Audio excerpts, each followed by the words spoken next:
آقا جادوگر چه کار میکنه؟ جادوگر چرا جادو میکنه؟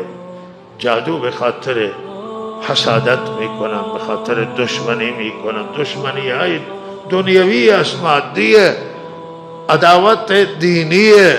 زن و مرد از یک دیگه جدا میکنن، بین فرزندان و پدر اختلاف میاندازن، بین برادران و خواهران اختلاف میاندازن.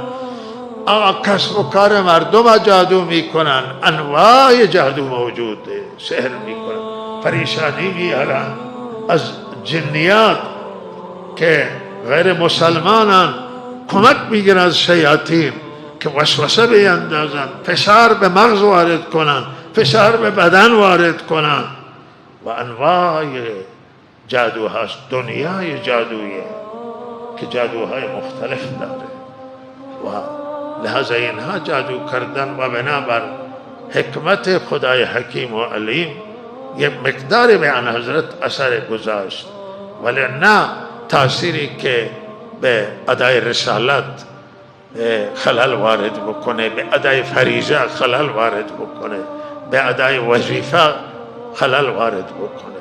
ولی فشاری بالاخره نوع فشار